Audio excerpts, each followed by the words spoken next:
우리 시간이 되었으므로 자리에서 일어나셔서 우리 예배 가운데로 부르시는 삼위일체 우리 하나님 앞에 온전히 묵도하심으로 나아가도록 하겠습니다.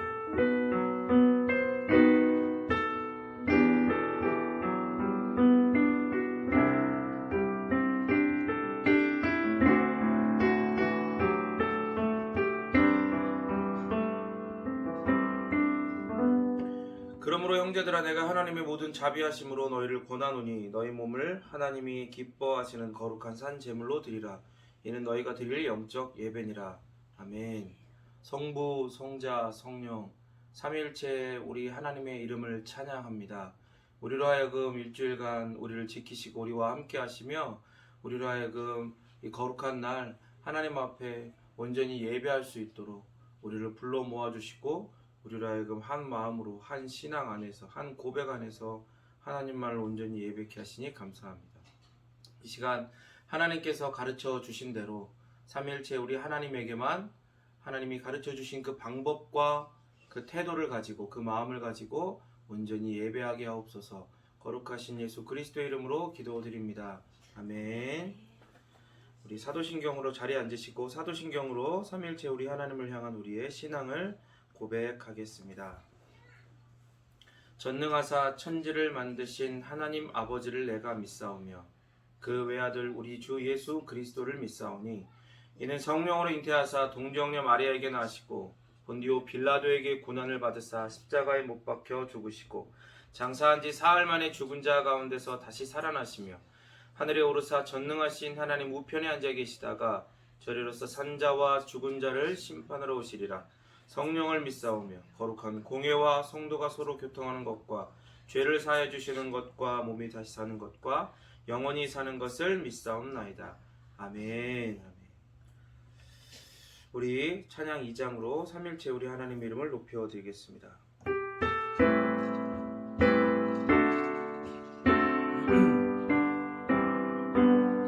찬양 성부 성자 성령 성삼위일체께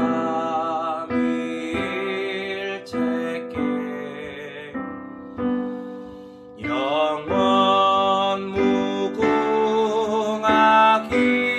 무궁하기까지 영광을 돌리세. 영광을 돌리세.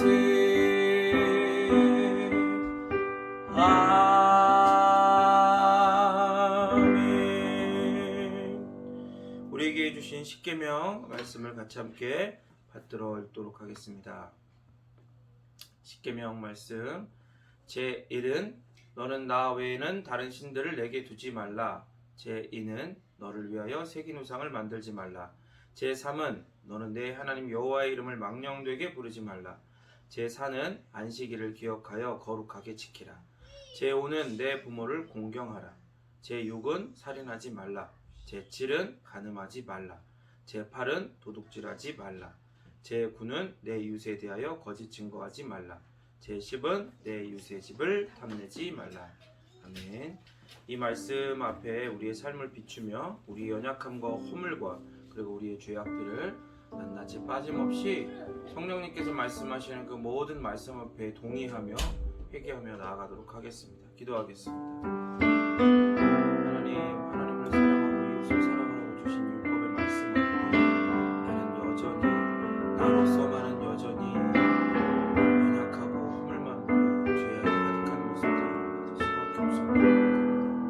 나로서는 여전히 하나님 앞에 연약하고 허물 많아서 전혀 하나님 앞에 하나님을 사랑하고 이웃을 사랑하고자 하는 그 원동력이 나에게 나오지 않고 나의 마음에 방해하는 마음의 추가 정말로 하나님 사랑 이웃 사랑으로 이루어지지 않는 것을 고백합니다.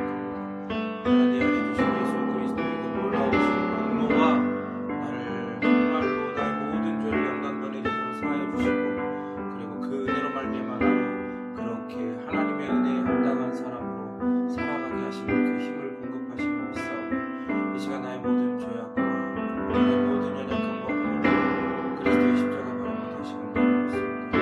하나님을 사랑하지 않고 말씀을 소홀히 하며 정말로 기도와 경험이 없으지 아니하고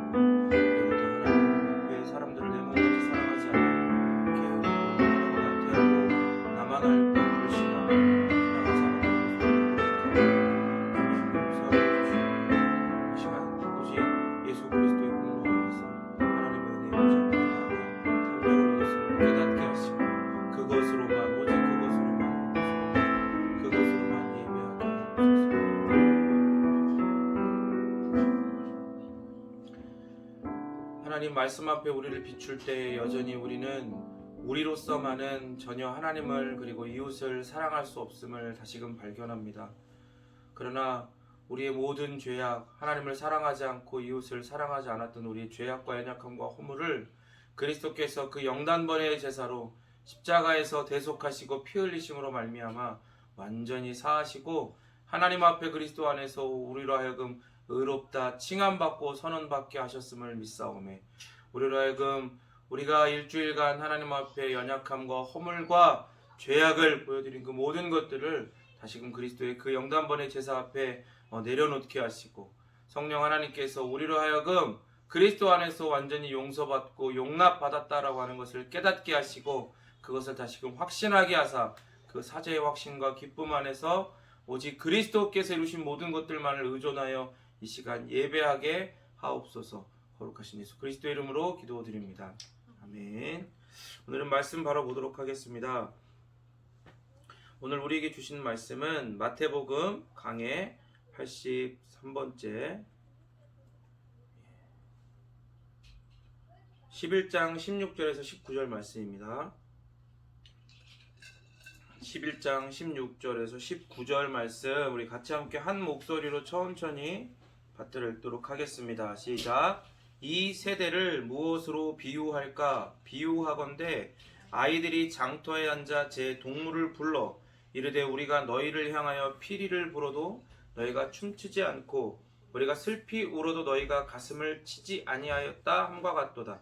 요한이 와서 먹지도 않고 마시지도 아니하매 그들이 말하기를 귀신이 들렸다 하더니 인자는 와서 먹고 마심에 말하기를 보라 먹기를 탐하고 포도주를 즐기는 사람이요 세리와 죄인의 친구로다 하니 지혜는 그 행한 일로 인하여 옳다 함을 얻느니라. 아멘. 아멘. 우리 잠깐 기도하겠습니다. 하나님 감사합니다. 우리에게 하나님의 영원하고도 불변한 이 귀한 존귀한 말씀을 주셔서 참으로 감사합니다. 이 말씀 앞에 이 말씀을 선포하시는 예수님의 음성 앞에 성령 하나님의 역사로 말미암아 우리로 하여금 이 말씀을 들을 귀를 그리고 우리로 하여금 이 말씀을 듣고 깨달을 마음을 그리고 이 말씀 앞에 합당하게 반응할 그런 우리의 모든 것들을 허락하여 주시기를 간절히 소원하오니 성령 하나님 주장하여 주시고 주관하여 주셔서 하나님 기뻐하시는 말씀에 합당한 반응을 우리로 하여금 드리게 하옵소서. 거룩하신 예수 그리스도 이름으로 기도드립니다. 아멘. 예, 오늘 말씀의 제목은 어쩔입니다. 요즘에 이렇게 좀 말을 줄여서 하잖아요.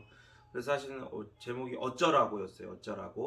어쩌라고 이런 제목인데 왜 어쩌라고라고 하는지 한번 살펴보도록 하겠습니다. 지난주 이 요한의 제자들의 질문을 받고 그들에게 대답하시고 그 다음에 그들이 돌아간 후에 무리들에게 예수님께서 1타 2피를 시전하시는 장면을 봤죠.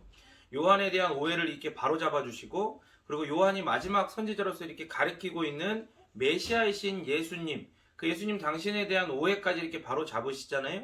그리고 이 모든 것들을 통해서 뭐까지 하세요? 이것들을 통해서 드러나게 되는 폭로당하는 무리들의 어떤 그런 연약함과 그런 죄악들을 죄인됨을 폭로하시는, 그러니까 책망하시는 이런 것들을 이제 보여주셨어요. 그래서 1타 2피라고 그랬잖아요. 예수님의 인간적으로는 이해가 간다 그랬어요. 예수님 시대의 사람들은 대부분 메시아에 대한 비슷한 견해를 가지고 있었고 그렇게 배워왔기 때문에 로마에 의한 식민지 지배 그리고 헤롯 안티파스의 폭정 그리고 위정자들과 종교 지도자들이 부패할 대로 부패하고 타락해가지고 그런 시대적 상황 환경이 이제 그러했다 이 말이죠.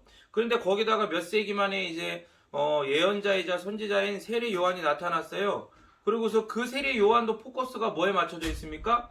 애통하라 이 말이에요. 회개하라 이 말이에요. 심판하시는 메시아가 가까이 왔다. 야, 이제 나타나셨다. 선언을 해버리는 거예요. 이제 나타날 것이다 라고 얘기했던 과거의 선지자들과 달리 이 세례 요한은 마지막 선지자로서 이제 그 심판하시는 메시아가 종말의 주님이 이제 여기에 하나님 나라를 가지고 오셨다. 그러니 너희들은 애통하고 회개해야 된다라고 메시지를 선포한 거예요. 그러면서 그 메시지를 듣고 온 자들에게 회개의 세례를 주고 그러니까 이제 사람들도 시대적 이해도 사람들의 이해도 심지어는 마지막 몇백 년 만에 등장한 선지자인 세례 요한도 심판하시는 메시아의 모습에 모든 포커스가 맞춰져 있다 이 말이죠. 우리야 지금 성령 하나님의 이 역사의 때에 교회의 시대에 태어나서 이 모든 것을 이제 배워서 알아요. 참 근데 이게 배워서 안다는 게 참 감사하죠. 어떤 사람은 이걸 몰라서 계속 헤매고 있는 사람들도 있으니까. 지금 이 말씀을 듣는 이 시대의 사람들, 지금 그 예수님의 동시대, 요한의 동시대의 사람들은 이걸 모르는 거예요. 거기 꽂혀 있다고 그랬잖아요. 그러니까 여호와의 날에 대한 수많은 선지자를 통해서 그것이 말씀으로 구약으로 계속해서 수천 년 동안 연구되고 전해지면서 또 연구되고 또 전해지고 그렇게 전해졌는데, 이 여호와의 날에 대한 개념도, 그리고 여호와의 날을 가지고 오시는 그 메시아에 대한 개념도 성령 하나님의 때가 아직 안 되었기 때문에 온전치가 않은 거예요. 그러니까 쉽게 얘기해서 구속사가 지금 거기까지 진행이 된 게 아닌 거예요. 하나님의 구원의 역사가 지금은 세례 요한과 예수님이 오셔서 사역을 하시는 때인 거죠. 예수님의 비하의 시기라고도 하죠. 그 시기인 거예요. 그 시기가 지나서 예수님의 승귀의 시기, 그리고 성령님이 또 다른 보혜사로 이 땅에 임하실 때야 이것들이 이제 깨달아지기 시작한다 이 말이에요. 그러니까 성령 하나님의 역사가 아니면 이 하나님의 구원 역사, 구속사를 온전하게 깨달을 수가 없는 거예요. 아무리 거룩하고 경건하다 할지라도, 그리고 심지어 기름 부음 받은 선지자라 할지라도, 그리고 그 선지자가 예언자가 아니라 마지막 선언자로서 몇백 년 만에 나타난 하나님의 기름 부음 받은 선지자인 세례 요한이라 할지라도 성령 하나님의 온전하신 역사, 그리고 그때에 따른 역사가 아니면 이걸 깨달을 수가 없는 거죠. 그러니까 원근 통시법이라고 그랬어요. 이 산이 이렇게 쭉 내 앞에 이렇게 쭉쭉쭉쭉 여러 산봉으로 나열되어 있으면 멀리서 그것들을 한 선상에 놓고, 한 시선 안에 놓고 보면 이 멀고 가까움이 잘 보이지가 않으니까 그게 하나로 보인단 말이에요. 그죠? 그러니까 어떤 게 더 멀고 어떤 게 더 가까이 있는 게 보이지가 않는 거예요. 그게 원근 통시법이라고 그랬어요. 그런 시선으로 메시아와, 그리고 메시아께서 가지고 오시는 나라와, 그리고 그 날을 한꺼번에 보는 거예요. 그러니까 쉽게 우리가 이해하고 우리가 배운 것처럼 예수님의 초림과, 그리고 초림을 통해 임할 하나님의 나라, 그리고 그 하나님의 나라가 점점 더 확장되어져 가다가 하나님의 그 날이, 여호와의 날이 이제 예수님의 재림으로 그 하나님의 나라가 완성되어지는 그 모든 것들이 한 선상에 놓고 보는 거죠. 근데 뭐가 더 부각돼서 보여요? 더 뭐랄까 화려하게 보인달까? 더 선명하게 보인달까? 이게 이 예수님의 그 재림을 통해 임하게 될 그 심판의 날이 더 눈에 확 보이잖아요. 그러니까 그런 것들이 더 꽂히는 거죠. 이 세례 요한도 그렇고 그 시대 동시대 사람들도 그렇고. 그러니까 그들의 상황, 근데 거기다 더불어서 그들의 상황이 식민지 상황이기 때문에 모든 면에서, 정치적으로나 경제적으로나 여러 면에서 급진적인 어떤 그런 천지개벽과 같은 그런 상황들을 바랄 수밖에 없는 거예요. 그러니까 예언 가운데 여호와의 날에 대한 예언에 더 꽂혀 있을 수밖에 없는 거다 이 말입니다. 그래서 이 사람들은 이렇게 생각을 하는 거예요. 요한도 어느 정도 여호와의 날이 임하면, 이 날을 가지고 오시는 메시아가 오시면 그날이 되고, 그날을 가지고 오시는 메시아가 와버리면 그냥 게임이 끝난다는 거죠. 이럴 줄 안 거예요. 이런 배경에서 요한은 바로 이 마지막 선언을 하는 사람으로, 계시 예언, 이걸 뛰어넘어 마지막 선언으로서의 계시를, 최종적 선언을 하라고 하나님께서 보낸 마지막 선지자였다 이 말입니다. 그런데 문제는 그게 아니었던 거예요. 그러니까 그게 맞긴 맞지만 지금은 아니다 이 말이에요. 그러니까 심판해야 할 분이신데 분명히 하늘로부터 소리가 들렸어요. 세례 받으실 때 요한에게 내 사랑하는 아들이여 내 기뻐하는 자라고 말씀을 하셨고, 심지어 성령 하나님께서 그에게 비둘기같이 임하시는 것도 보았고, 여호와의 날이, 여호와의 약속된 메시아가 임했다 이 말이죠.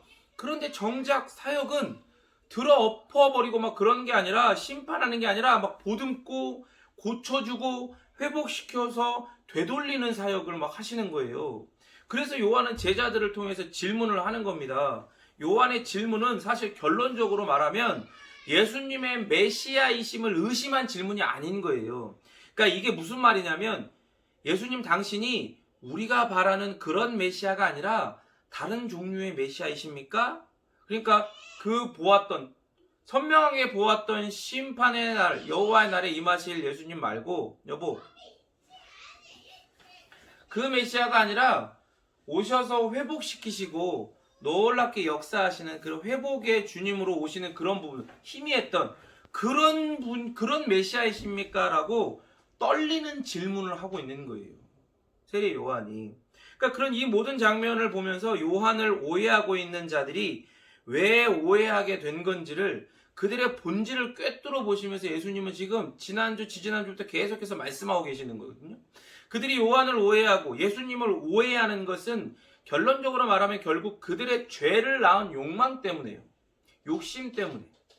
메시아에 대해서 마지막 선지자인 요한에 대해서 아무것도 몰라. 그리고 신앙도 그들이 추구하고 있는 이런 경건이나 신앙도 자신을 섬겨야 하는 신하처럼 여겨요.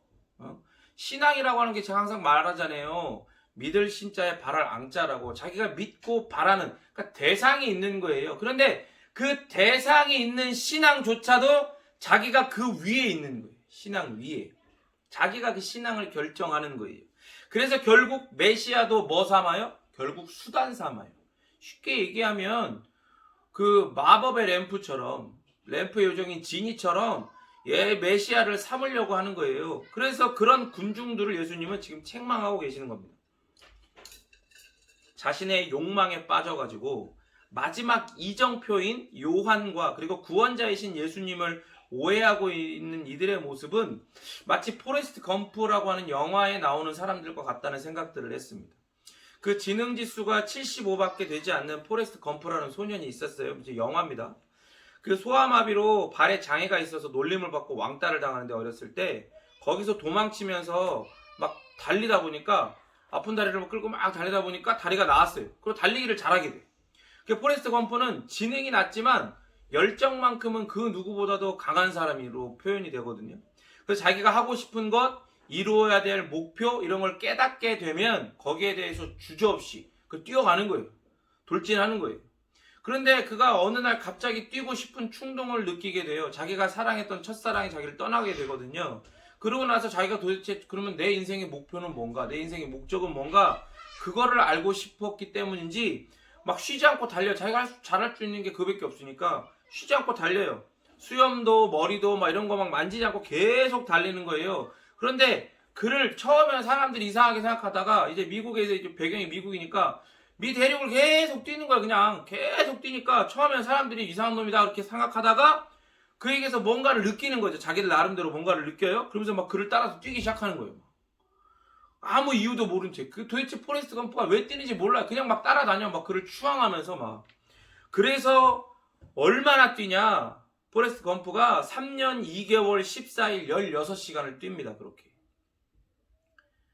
이 말은 사람들이 포레스트가 왜 뛰는지 모르고 3년 2개월 14일 16시간이나 쫓아서 뛰었다는 말이 되는 거죠. 이게 사람들의 모습이에요. 자신들의 욕구를 따라 포레스트 검프를 따라 뛰는 거예요. 자신들의 흐릿한, 정말로 그 어두운 시선을 가지고 포레스트를 바라보며 자신들의 욕망, 자신들의 어떤 바람, 희망 이런 것들을 거기에 투영해갖고 포레스트를 따라 뛰는 거예요. 정작 포레스트는 왜 뛰는지 모르면서. 자신들의 욕망을 따라 누구를 따랐어요? 요한을 따랐어요. 자신들의 욕망을 따라 그 다음에 누구를 따릅니까? 예수님을 따랐다 이 말이에요. 지금 그렇게 예수님을 따르고 있는 자들에게 예수님은 세례 요한에 대한 오해를 풀어주시고 지금 자신에 대해서 세례 요한과 관계에 대해서 말씀하시며 그들을 책망하고 계시는 거예요. 니들 욕구 때문에 우리를 따라다니고 있다라고 책망하시는 거예요. 지금도 마찬가지예요. 계시의 말씀에 철저하게 의존하는 그런 신학과 신앙이 없으면 이렇게 생각 없이 따라 뛰게 되는 거다 이 말입니다. 생각 없이 살게 돼요. 욕망에 사로잡혀 뛰면서 그것 자체가 그 영화에서 포레스트 검프가 뛸 때 사람들이 그걸 바라보면서 뭔가 뭐 이런 느낌으로 바라보거든요. 뭔가 순수해 보이고 뭔가 경건해 보이고 열심 있고 거룩한 것처럼 여긴단 말이에요. 그리고 자기들도 거기에 동참하는 거예요. 그런데 여러분 욕망에 사로잡히면서 뛰는 건요, 사실 그 본질을 알지 못하고 그냥 뛰어다니는 건 그렇게 순수하고 경건하고 열심 있고 거룩한 것이라고 사실 자위하는 것밖에 안 되는 거예요. 예수님은 지난주도 그리고 이번 주도 본문의 말씀을 통해 이렇게 말씀하시는 겁니다. 생각해 보세요. 무리들 입장에서는 얼마나 억울하겠어요. 무리들은 대부분 지금 기득권이 아니겠죠. 거기에 모이는 사람들은. 그런데 예수님은 지금 말씀하시는 거예요. 니네들 기득권을 가지고 있는 자들이나 그렇지 못한 너희들이나 다 사실 도찐 개찐이다 이 말이에요. 모두 욕망 덩어리에, 죄 덩어리에, 사망 덩어리들이다 이 말이에요. 그런 덩어리들이 자신의 욕망과 죄와 사망에 사로잡혀서 그럴듯하게 포장해갖고 냅다 뛰고 있는 거라고 지금 이야기하는 겁니다. 그러면서 오늘 본문을 말씀하세요. 니네가 이 정도야. 16절 17절 읽어볼까요? 시작. 이 세대를 무엇으로 비유할까? 비유하건대 아이들이 장터에 앉아 제 동물을 불러 이르되 우리가 너희를 향하여 피리를 불어도 너희가 춤추지 않고 우리가 슬피 울어도 너희가 가슴을 치지 아니하였다 함과 같도다. 니들은 멋대로 오해서 따랐지만 요한도 나도 너희들의 수단이 아니다 라고 지금 계속해서 말씀을 하시는데, 그러면서 오늘의 본문의 이 비유를 통해 16절, 17절, 18, 19절 본문의 비유를 통해서 예수님과 요한의 정체를 설명하시고 그리고 군중들의 어떤 이런 정체성을 폭로하시는 거예요. 한쪽의 어린이들이 다른 쪽 친구들에게 춤추라고 피리를 불어요.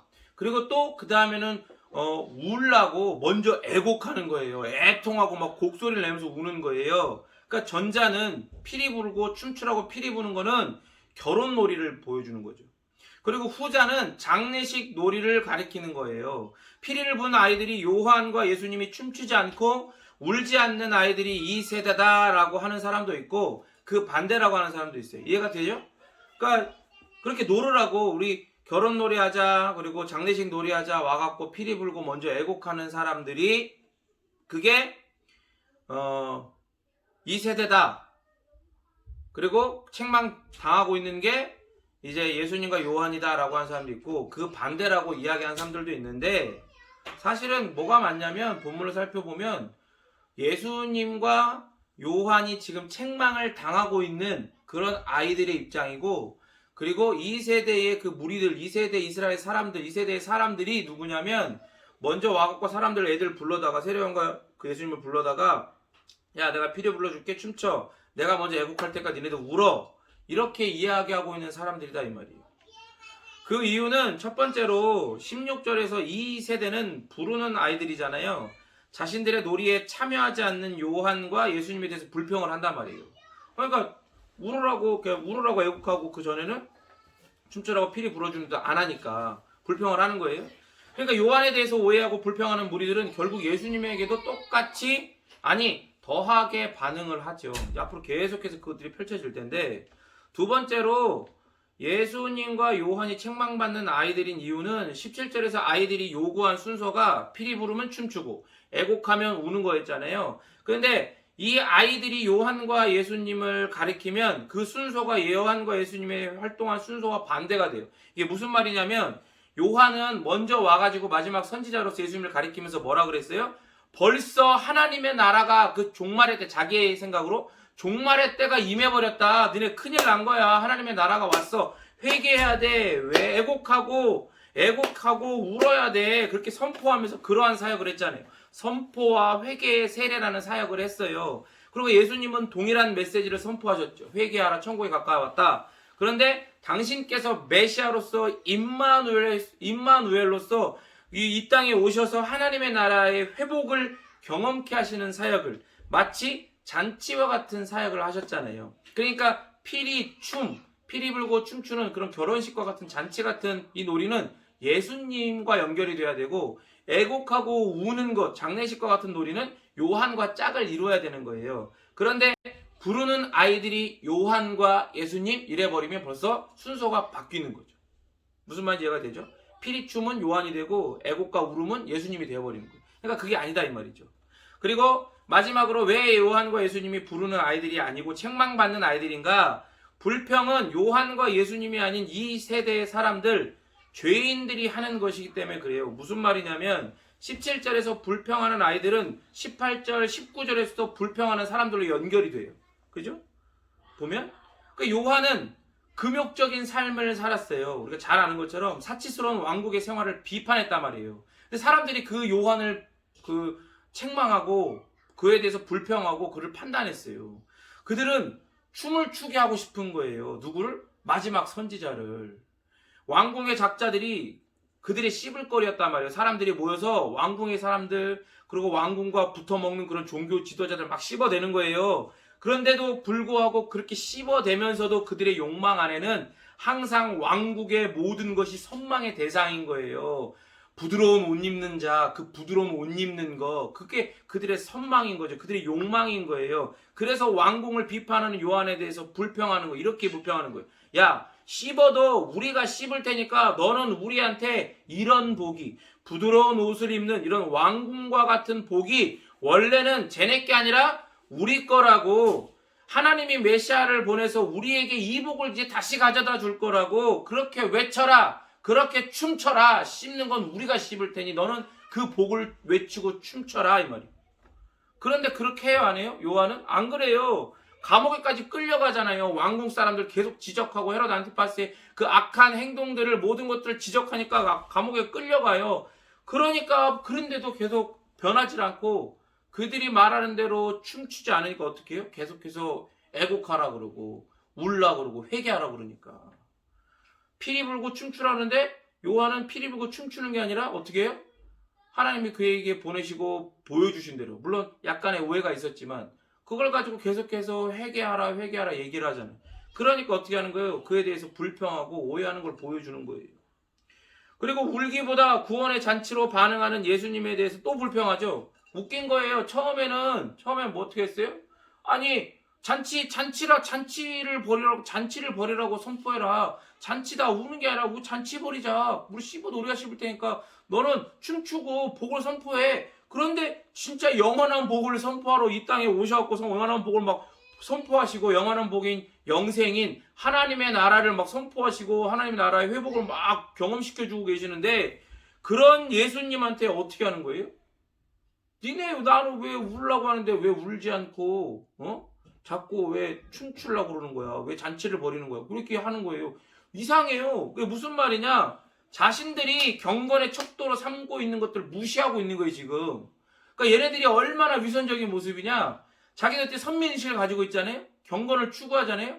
하나님을 존중하잖아요? 겉으로는. 그런데 속으로는 그 욕망 가운데 부드러운 옷 입은 왕궁 사람들을 욕망하고 있어. 그런 걸 복이라 여기고 있어. 그런데 겉으로는 자기들이 경건하고 뭐 그런 거 해야 돼. 그런데 예수님이 와가지고, 야, 니네 경건 그거 가짜야. 경건의 척도로 삼고 있는 거 그런 거 다 필요 없어. 그렇게 하는 거 아니야. 그런 거 지키지 않아요. 심지어 자기가 뭐라 그래요? 하나님이라고 떠드는 거예요. 희년이 성취되어 버렸다고 선포하고, 하나님의 나라가 심지어 지금 여기 임했다라고 말을 하는 거예요. 왜? 하나님의 나라는 자기들의 경건으로 온전한 의를 이루었을 때에, 그렇게 일을 이루었을 때 거기에 들어갈 수가 있는 거거든요. 그런데 하나님의 나라가 이미 여기 와버렸다라고 얘기를 하는 거예요. 그리고 거기에 들어가는 건 너희들의 의가 아니라고 얘기를 하는 거예요. 잔치의 때가 되려면 이 경건과 의, 자기들의 의와 공로가 가득 차서 그걸 인정받아가지고 그 이후에 천국잔치가 벌어져야 되는데, 갑자기 와서 잔치 시작! 내가 하나님이니까, 내가 메시아니까 잔치 시작! 이러고 있는 거예요. 야, 아니야, 더 울어야 돼, 애곡해야 돼. 그런데 어떻게 해? 안 하는 거야. 안 울어, 예수님이. 계속 회복시키고 하나님의 나라를 막 잔치를 선포하고 다녀요. 결국 이 악한 세대는 자신들이 원하는 대로 반응하지 않는다는 이유로 요한과 예수님의 활동에 대해서 불평하는 거예요. 자신들이 원하는 대로 하지 않는다고. 결국 요한과 예수님은 자신들이 원하는 것을 들어주지 않는 것을 확인한 이 세대에 의해 어떻게 해요? 고난받아요. 그러니까 이제 이 11장을 넘어서 이때부터는 계속해서 예수님이 이 세상과 이스라엘 백성들과 충돌을 계속 일으켜요. 그걸 경험을 해요. 핍박당하고 고난당하고 그것들이 계속 펼쳐진단 말이에요. 18절 읽을까요? 시작. 요한이 와서 먹지도 않고 마시지도 아니하매 그들이 말하기를 귀신이 들렸다 하더니, 요한이 먹지도 마시지도 않는 것 때문에 귀신 들렸다고 비판을 해요. 3장 4절 같이 읽어볼까요? 시작. 이 요한은 낙타털옷을 입고 허리에 가죽띠를 띠고 음식은 메뚜기와 석청이었더라. 여러분, 메뚜기랑 석청을 먹는다고 자연식이라고 부러워야 됩니까? 메뚜기는 뭐 그냥 잡혀져 입 벌리고 있으면 그 안으로 지가 알아서 들어와요? 생으로 먹으면 안 될 거 아니에요. 구워 먹어야 될 거 아니에요. 잡아야 되고 구워 먹어야 되고. 석청은 뭐 여왕벌이 갖다 줘요? 쌓아놓고 먹지는 않았을 거 아니에요. 적어도 생각해 보세요. 만약 쌓아놓고 먹었어도 이게 계속 먹을 만한 음식이었겠냐고요. 그리고 이 음식들을 먹기 위해서 들어가는 수고와 시간과 그런 모든 것들을 생각해봐요. 그러니까 어떻게 돼요? 척박한 광야에서 예수님에 대한 선언 사역을 하면서 잘 먹었겠냐고. 아, 메뚜기와 속청 먹었네, 자연식. 이럴 게 아니라니까요. 잘 안 먹었을 거란 말이에요. 요한의 제자들도 금식을 하잖아요. 그게 그들에게 너무 자연스러운 일이 되어버렸어요. 그러다 보니까 자기들이 의가 된 것도 모르고. 그러니까 나중에 그걸 가지고 그 전에 당신의 제자들은 우리처럼, 그리고 심지어 바리새인도 금식하는데 왜 안 합니까? 라고 이렇게 묻잖아요. 그 전에. 그러니까 이런 요한의 제자들도 금식한 걸 보면 요한의 삶도 유추가 되는 거예요. 이런 삶은 어떤 삶이에요? 은유적으로 애통하는 삶인 거예요. 생각해봐요. 그렇게 금식하면서 뭘 간절히 더 추구하고 바라겠어요.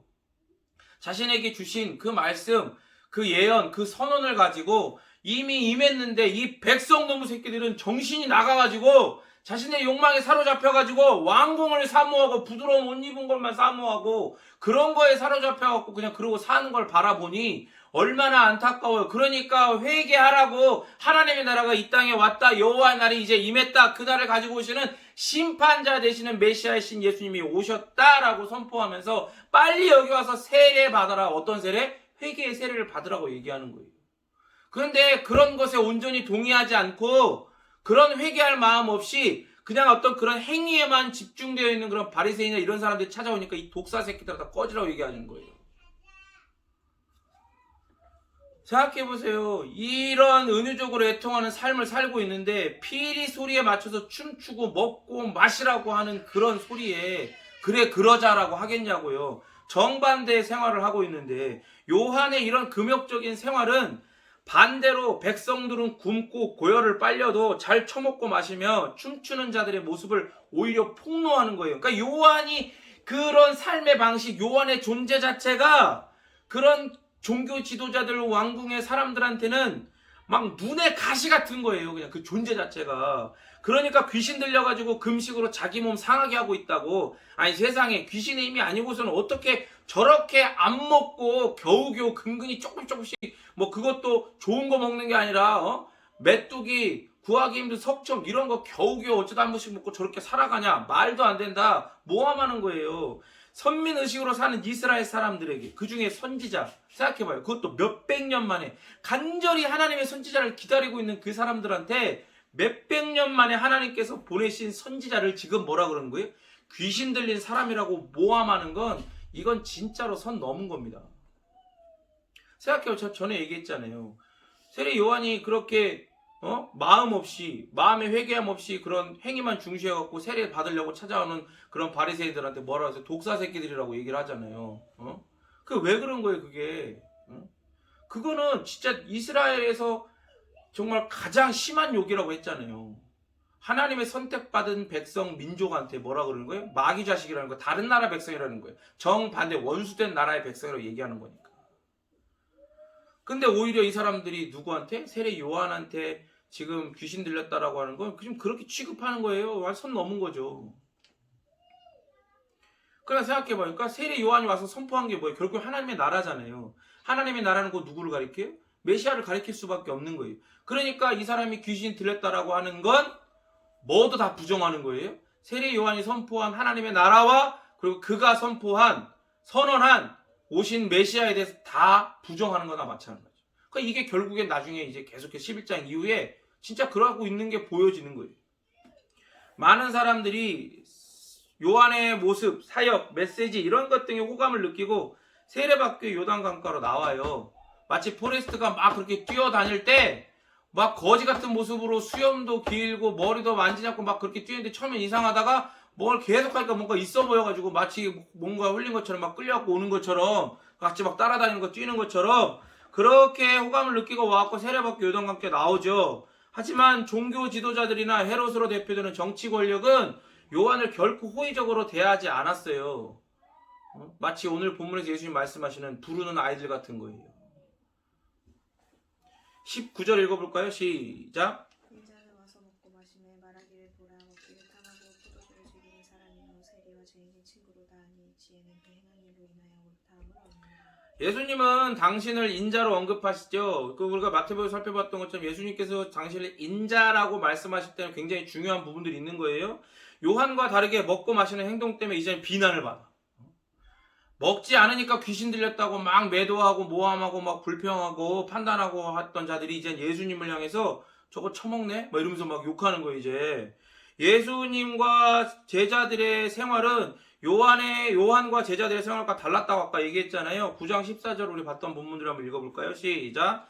그때에 요한의 제자들이 예수께 나와 이르되 우리와 바리새인들은 금식하는데 어찌하여 당신의 제자들은 금식하지 아니하나이까? 그죠? 기억나죠? 사람들은 요한의 금욕적인 생활을 스스로 자신을 괴롭히는 거다. 그리고 저 정도까지 할 수 있는 건 자기의 힘이 아니라 귀신이 들려 사는 거다라고 모함하고 비판했어요. 그런데 예수님께서 베푸시는 축하의 잔치를 정반대로 평가하고 있어요, 지금. 그런데 이런 불평과 비판에도 예수님은 당신의 행위로 옳다라고 평가를 받으세요. 누구에게? 결국 이 모든 것을 판단하시는 이는 누구예요? 하나님이시죠. 백성들이 아닌 거예요. 그러니까 아까 얘기했죠. 뭘 넘었어요? 선 넘었다니까요. 아니, 생각해봐요. 선지자는 제가 얘기했죠. 누구를 대표하는 거예요? 하나님께서 보내셨기 때문에 하나님을 대표해서 지금 여기에 와 있는 거예요. 그런데 그 하나님을 대표해서 와 있는 선지자를 귀신 들린 자라고, 마귀 새끼나 마찬가지라고 이렇게 모함하고 그렇게 얘기하는 건 하나님을 부정하는 것과 마찬가지인 거라고 얘기했잖아요. 그런데 보세요. 그거 자체가 선을 넘었는데 그렇게 선을 넘으면서 뭔 선도 넘은 거예요? 예수님의 그 요한이 가리키고 있는 하나님의 나라와 하나님 나라의 주인이신 예수님도 부정하는 것 같으니까 그렇게 선을 넘어버린 거. 완전히 선을 넘고 넘어버린 거. 하나님만이 평가하실 수 있어요. 하나님만이. 최종적 판단자는 심판자는 하나님이세요. 마태는 이 본문에서 강조하고 있는 게 뭘 보여주냐? 그런 걸 강조할 때 항상 뭘 쓴다고 그랬어요? 수미상관 인클루지오를 쓰잖아요. 잘 쓰잖아요. 여기도 있어요. 11장 2절, 우리가 지난주에 보았던 11장 2절 본문과 그리고 오늘 본문의 11장 19절의 본문은 인클루지오가 사용되어 있거든요. 한번 읽어볼까요? 11장 2절 시작. 요한이 옥에서 그리스도께서 하신 일을 듣고 제자들을 보내요. 19절. 인자는 와서 먹고 마시며 말하기를 보라. 먹기를 탐하고 포도주를 즐기는 사람이요 세리와 죄인의 친구로다 하니 지혜는 그 행한 일로 인하여 옳다함을 얻느니라. 어떤 걸로 인클루지오예요? 2절에서 그리스도께서 하신 일, 그죠? 그리스도께서 하신 일, 그게 위에고 19절에서 지혜는 그 행한 일, 행위, 둘 다 행위예요. 그러니까 그리스도께서 하신 일은 결국 뭐예요? 지혜로 행한 일이다 이 말. 그 두 개가 이제 딱 인클루지어가 되는 거예요. 그래서 이 본문의 전체의 주제를 보여주는 거예요. 뭘 강조하는 거예요? 예수님이 지혜시다 이 말이에요. 로고스시다 이 말이에요. 그리스도께서 하신 일이 결국 지혜다. 의로운 지혜. 하나님께 옳다 인정받는 유일한 지혜라고 선포하는 거예요. 하나님의 구원의 역사로서의 지혜다라고 선포하는 거죠. 그래서 19절에서 그리스도의 하신 일, 그 행위를 지혜라고 말한 다음에 자연스럽게 이제 이후에 보게 될 25절에서 30절에서 이 지혜에 대해서 제대로 반응하지 못한 사람, 그리고 제대로 반응한 사람의 운명을 설명해요. 예수님께서 이스라엘의 구원자로 오셨어요. 그런데 이스라엘 백성은 그것을 알지 못하고 반응하지 않았어. 심지어 어떻게 해요? 예수님을 오해하고 모함하고 불평하고 핍박해요. 누구에게 했던 것처럼? 세례 요한에게 했던 것처럼. 아니 더하죠. 하지만 지혜이신 예수님의 행위는 예수님을 이스라엘의 메시아로 증거하는 거예요. 역으로. 사람들에게는 공통적으로 갖고 있는 욕망이 있죠. 원래는 하나님을 영화롭게 하고 그 이름을 영원토록 즐거워하는 것에 우선순위를 둔 욕망이었는데 죄는 죄인의 욕망에서 그 하나님을 지워버렸어요. 그 이후에. 그리고 거기에 더해서 상황과 환경, 시대와 문화 등등에 따라 자기의 그 어그러진 욕망들 가운데 더 강화되는 욕망들, 그런 게 생겨나고 그 더 강화되는 욕망들에 자기를 사로잡아 버리게 만들죠. 뭐가? 죄가.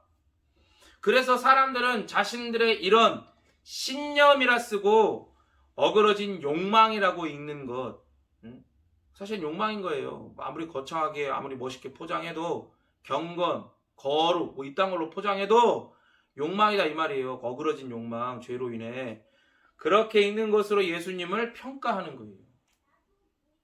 그렇잖아요. 요한도 그랬잖아요. 요한은 막 이렇게 안 먹고 막 경건하게 막 이렇게 그렇게 했는데 뭐라 그래요? 저기 귀신 들려 저러는 거야. 자신들의 욕망을 살짝 감추고 귀신 들려 저러는 거야. 모함하고. 우리 예수님은 막 회개 막 이런 거 아니라 뭘 선포하셨어요? 회개하라 천국에 가까웠다 선포하시지만 더불어 예수님이 그 하나님 나라를 가지고 오신 주인공이시고 주체이시기 때문에 잔치를 베풀어 주셔서 회복시키시는 거예요. 보듬어 주시고. 그런데 뭐라 그래요? 야 저거 봐라 경건하지 않다. 막 뭐라 하는 거예요. 자신들의 욕망과 다르다 이거지. 사람들은 자신이 바라는 것을 예수님께 요구해요. 그리고 그게 채워지잖아요. 야 이거 봐라 내가 예수 믿었더니 이랬다. 그러면서 그런 예수님을 자랑해. 그러니까 제가 항상 얘기하죠. 우리는 간증 안 시키잖아. 그죠? 간증 안 하잖아요. 나중에 되면 뭐 언제 좋은 기회가 있으면 진짜 간증다운 성경적인 간증을 하게 될 일이 있을지 모르겠지만 왜 안 시킨다 그랬어요? 사람들 말로는 다 간증하면서 하나님 찬양한다 어쩌고저쩌고 말로는 하지만 결국에 들어보면 뭐예요? 지자랑이야. 나만 하나님이 사랑해갖고 이런 놀라운 복을 받았다. 예수님, 하나님은, 성령님은 이런 복 주는 하나님이다. 웃기는 소리 하고 있네. 그죠? 그런 예수님을 자랑한다 이 말이에요. 자신의 바라는 신념이라 쓰고 어그러진 욕망이라고 읽는 것으로 예수님을 평가해가지고 예수님한테 그런 걸 요구했는데 그렇게 또 우연찮게 채워졌네? 그러면 그런 예수님을 자랑하는 거예요. 성경에 말하는 예수님. 지금 그들의 무리들 앞에 와 있는 예수님.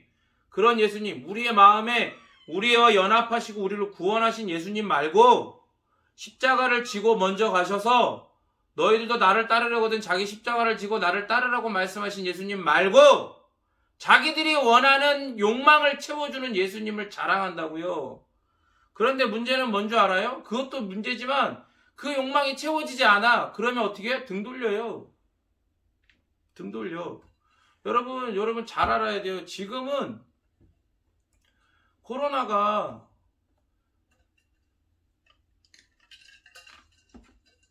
이런 얘기가 좀 조심스럽긴 한데 함께 모여서 예배하지 못하잖아요. 그래서 어떤 신앙생활이랄까? 어떤 교회 생활이랄까? 이런 것도 지금 못하고 있잖아요. 여러분 그러면서 막 걱정하는 게 뭐냐면 나중에 이게 풀리고 나서 다시금 예배할 수가 있게 모여서 예배할 수 있는 상황이 될 때 과연 얼마나 다시 나오게 될 것인가 그런 것들로 사람들이 염려하고 있어요. 그 염려가 되죠. 그럴 수 있어요. 그런데 여러분 중요한 건 뭐냐면 지금은 터는 거예요. 쉽게 얘기하면 이렇게 쭉정이 날리는 시기인 거예요. 지금 여호와의 재림의 하나님의 재림의 때가 예수님의 재림의 때가 가까워 오면서 종말의 완성에 가까워 오면서 지금 키로 터는 거예요. 지금 그래가지고 내가 진짜 성경이 말씀하시는 참된 메시아이신 예수 그리스도를 알고 그 예수 그리스도를 따르기를 소원하는 진짜 그리스도인자 하나님의 자녀 백성 제자인가 아니면 내가 신념이라 쓰고 어그러진 욕망이라고 읽는 것으로 예수님을 따랐고 그것을 채워주셨을 때 그것에만 감사하고 그런 예수님을 예수님으로 여기고 있었나 그거를 털어보는 거라니까요. 지금 그래서 알곡은 떨어지겠죠. 어디에? 키 안으로 다시. 그래서 어디로? 곳간으로 들이겠죠. 하지만 쭉정이는 어떻게 된다고 그랬어요? 바람에 날려 없어지거나 모아갖고 불에 다 태워버리는 거예요. 여러분 어떤 예수님을 자랑하고 있습니까? 혹은 등을 돌리고 있습니까? 심각한 거예요 지금 여러분. 그래서 메시아에게 이런 자들은요 메시아에게 반응하는 것에 실패하는 거예요. 예수님께 반응한다는 것, 예수님을 따른다는 것은 사람들이 원하는 신념, 욕망, 희망, 소망, 가치관, 정치관, 이념, 경제관 이 모든 것 등등에 예수님을 맞추는 게 아니에요. 우리가 제자는 어떠한가를 통해서 10장을 통해서 계속해서 살펴봤잖아요. 그죠? 예수님께 반응하는 것, 지혜이신 예수님에게 반응하는 것, 그 예수님을 따른다는 것, 그 예수님의 말씀 앞에 순종하는 것은 이런 나에게서 내가 주어가 되는 것으로 예수님을 끼워 맞추는 게 아니다 이 말이에요. 내 신념과 욕망과 희망과 가치관, 정치관, 이념, 경제관 등을 이루기 위해 내가 주어가 된 어떤 것을 이루기 위해 예수님을 사용하는 것, 예수님을 이용하는 것이 아니다. 예수님이 그렇게 쓰여지는 게 아닌 거예요. 그렇게 끼워 맞춰지는 게 아니에요.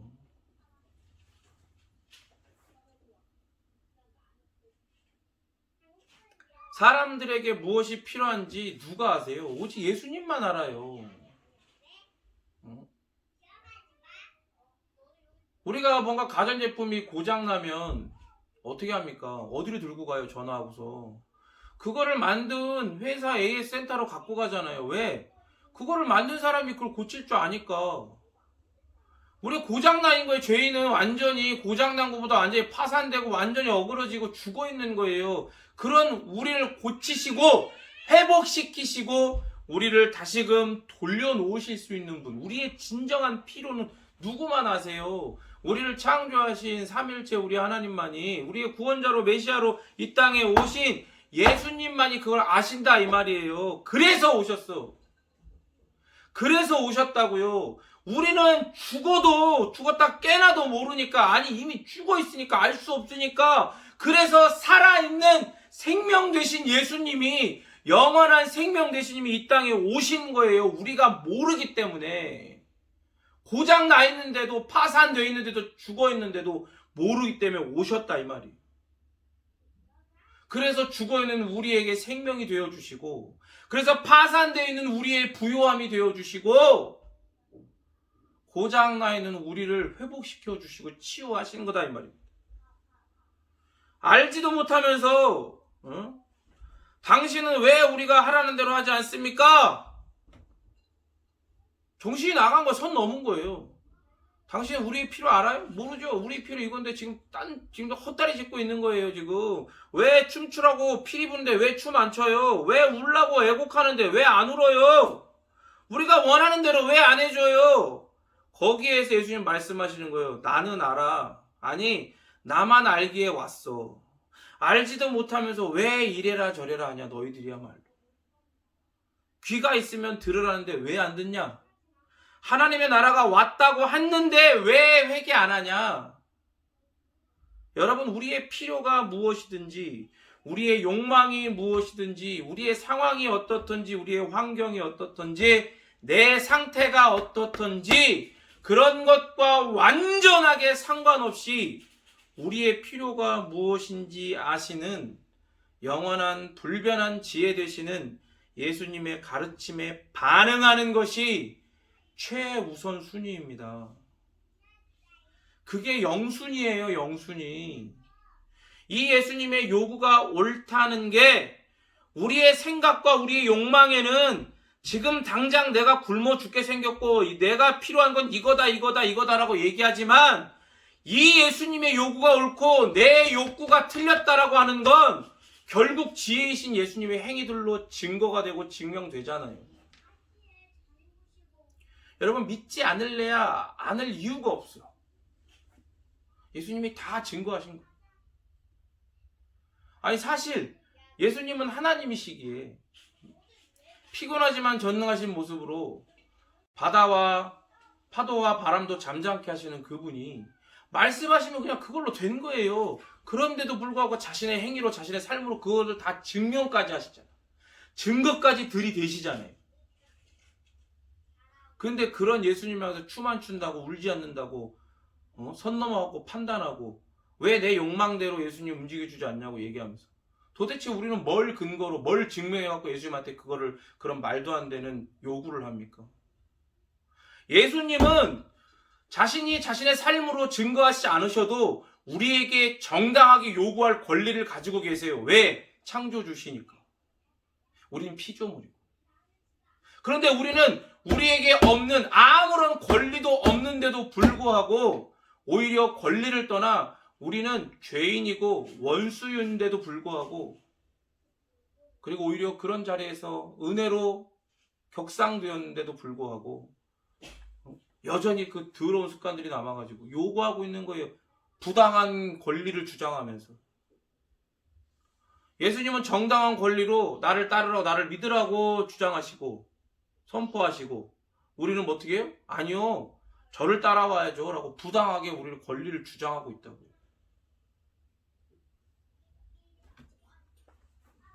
그럼에도 믿지 않고, 믿지 않을래야 않을 이유가 없는데도, 다 증거하셨는데도 그럼에도 믿지 않고 오히려 예수님께 이래라 저래라 짓거리는 건 왜 그래요? 성령 하나님이 답입니다. 말씀을 준비하면서 마치 예수님이 지금 이 본문에서 무리들한테 어쩌라고 하시는 것 같았어. 아니, 요한이 애통하니까, 애통하면 걔네들도 애통해야지. 하나님의 나라가 왔는데. 그러니까 오해했더라도 자기들도 그렇게 배웠잖아요. 하나님의 여호와의 날이 임하면 다 죽는다고, 다 심판당한다고. 그러면 자기들도 알 거 아니야. 솔직히 앞으로 경건한 척, 뭐한 척 사람들이 정해놓은 어떤 기준 가운데 나는 그래도 막 어느 정도 이렇게 한 98% 이상 거기에 순종하고 있고 그런 경건의 모습들이 있는 것처럼 해도 2%가 안 된다는 걸 다 알 거 아니에요. 그럼 2%가 아니고 백성들 가운데 2%만 안 되겠어? 몇십 프로, 수십 프로 안 되는 사람도 많겠죠? 그럼 와서 회개해야지. 근데 회개하지 않고 어떻게 해요? 정작 회개할 사람들 안 와가지고 뭐라고 하고 있는 거예요? 저 귀신 들렸다 욕하고. 예수님한테는 뭐라고 그러는 거예요? 왜 안 오냐? 우리의 기준은 이건데, 우리의 경건, 우리의 의, 우리의 공로는 이건데 너는 왜 그런 거 안 하고 왜 갑자기 잔치를 베풀고 있냐? 왜 그런다고요? 성령 하나님이 답이에요. 무슨 말이냐면,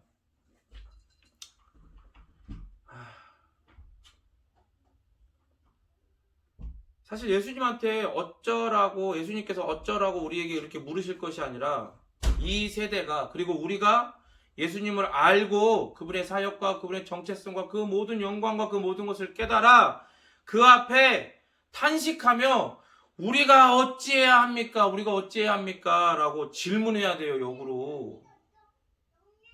그런데 이런 질문은 오직 성령 하나님께서 역사하셔야지만 그 속에서부터 터져 나오는 질문인 거예요.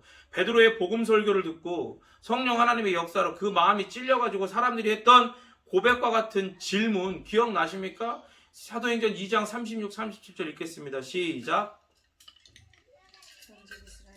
확실히 할지니 너희가 십자가에 못 박은 이 예수를 하나님이 주와 그리스도가 되게 하셨느니라 하니라. 그들이 이 말을 듣고 마음에 찔려 베드로와 다른 사도들에게 물어 이르되 형제들아 우리가 어찌할꼬 하거늘.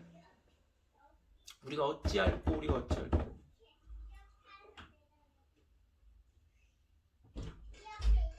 너희가 십자가에 못 박았다 이 말이에요. 근데 그분이 메시아로 결국엔 드러났다 이 말이죠. 하나님께서. 최종 판단자는 하나님이시다. 변명할 수가 없는 거예요.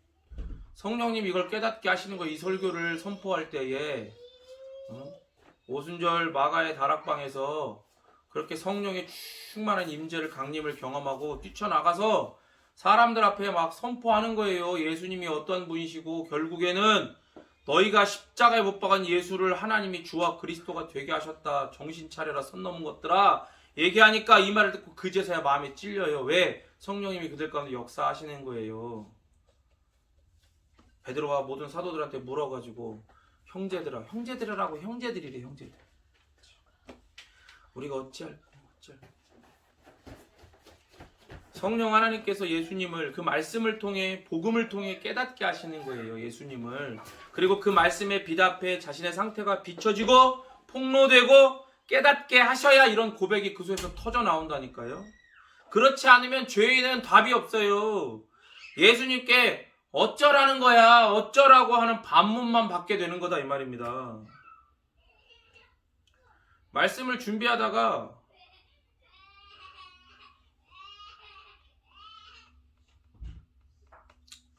되게 마음이 아팠어요. 뭐가 마음이 아팠냐면, 예수님께 반응한다는 것, 예수님을 따른다는 것은 사람들이 원하는 신념, 욕망, 희망, 가치관, 정치관, 이념, 경제관 등등의 예수님을 맞추는 것이 아니다라고 아까 얘기했잖아요. 근데 그거를 쓰다가 오타가 난 거야. 오타가 나가지고 쳤는데 예수님께 반응한다는 것, 예수님을 따른다는 것은 사람들이 원하는 신념, 욕망, 희망, 가치관, 정치관, 이념, 경제관 등등의 예수님을 맞추는 것이 아니다라고 해야 되는데 맞추는 것이다라고 잘못 쳤어. 근데 그걸 치고 나서 가만히 이거를 보고 있는데 금방 못 고치겠는 거예요.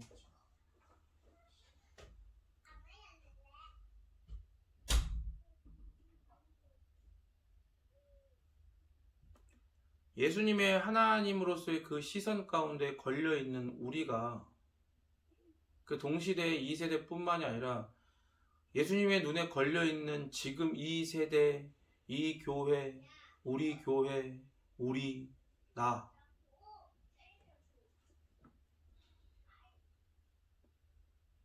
예수님께 우리가 바르게 반응하고 있습니까?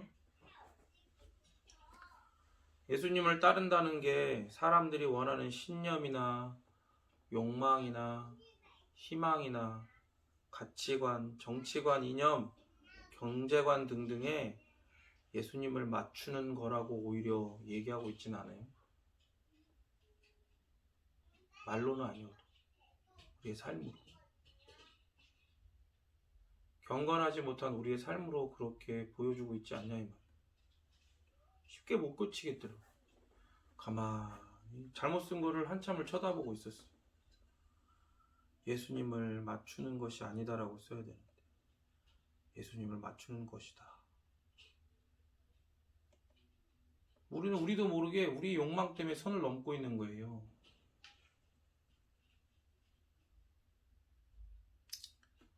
여러분 어떻습니까? 여러분은 예수님을 온전히 알기 위해 힘쓰고 있습니까? 힘써 여호와를, 예수님을 알기 위해 죽을 힘을 다하고 있습니까? 여러분의 욕망에 끌려 여러분의 상황과 환경을 핑계하면서 예수님을 알고 따르는 일은 2순위, 3순위도 아니고 저 5순위 이후로 밀려나갔고, 오히려 그 반대로 우리가 예수님의 어떠함에 온전히 연합되어 있다는 걸 깨달아야 된다 이 말입니다. 그 연합 안에서 주신 복을 따라, 이미 우리에게 허락하신 그 복을 따라 그 은혜를 힘입어 예수님을 알고 따르는 일이 1순위, 0순위가 되어야 된다 이 말이에요.